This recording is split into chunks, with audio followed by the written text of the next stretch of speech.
मोहम्मद जावेद अपनी पत्नी अशरफी को इसीलिए मार देता है क्योंकि अशरफी का कोई बच्चा नहीं हो रहा था और मोहम्मद जावेद के दिमाग में यह बात बैठ गया था कि उसको अपनी साली से शादी करनी है। यह अशरफी की तस्वीर है और अशरफी की शादी कटिहार के रहने वाले मोहम्मद जावेद से 3 साल पहले हुई थी। अशरफी एक ऐसी लड़की जो अपने पति के साथ खुश थी, लेकिन उसका पति उसी की बहन से शादी करना चाहता था और इसीलिए उसने अपनी पत्नी को मार दिया। और एक वजह यह भी थी कि अशरफी कभी मां नहीं बन सकती थी, उसको बच्चा नहीं हो रहा था। 3 साल से जब उसको बच्चा नहीं हुआ तब मोहम्मद जावेद उसकी बहन यानी कि अपने साली से शादी करना चाहता था और इसीलिए वो अपनी पत्नी को रास्ते से हटाना चाहता था।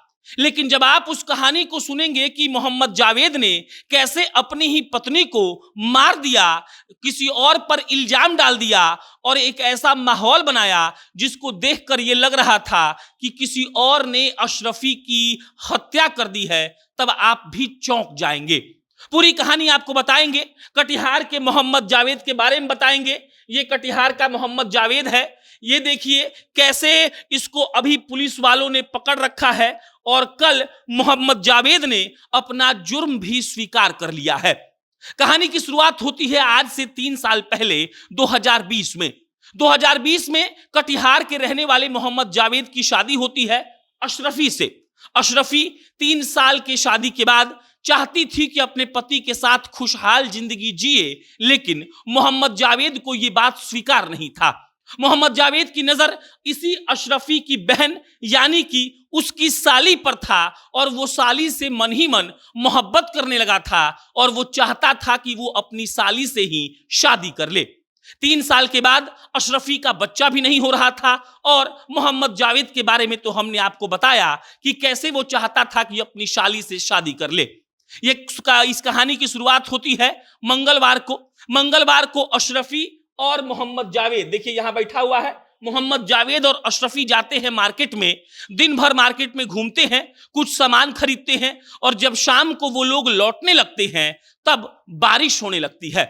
जहां बारिश हो रही थी, जिस जगह पर मोहम्मद जावेद और अशरफी खड़े थे, वहां से अशरफी का जो मायका था वो बहुत नजदीक था।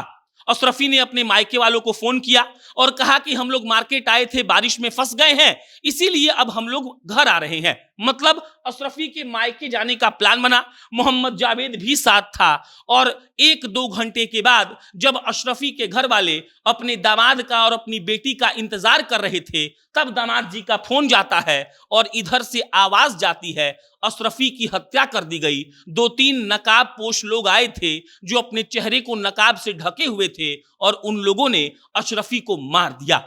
अशरफी के मायके वालों का पैरों तले जमीन खिसक जाता है और उन लोगों को लगता है कि आखिर ऐसा कैसे हो गया। वो लोग पुलिस वालों के साथ घटना स्थल पर पहुंचते हैं।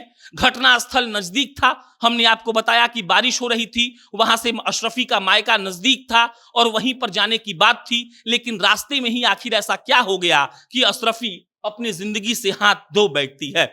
मायके वालों को शक होता है, वो पुलिस वालों को अपने साथ लेकर घटनास्थल पर जाते हैं और घटनास्थल पर जाते हैं तो वो लोग देखते हैं कि मोहम्मद जावेद को कुछ भी नहीं हुआ है और अशरफी को 12 लमसम चाकू के घाव हैं, चाकू के गोदने के निशान हैं।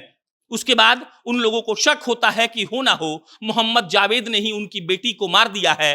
पुलिस वालों को वो सनहा देते हैं और पुलिस वाले वो चाकू बरामद कर लेते हैं जिस चाकू से अशरफी को 12 बार गोदा गया था। इसके बाद अब मोहम्मद जावेद को गिरफ्तार करके पुलिस ले जाती है, पूछताछ होती है और जब पूछताछ होती है तब मोहम्मद जावेद बताता है कि हाँ, हमने ही अपनी बीवी को मारा है।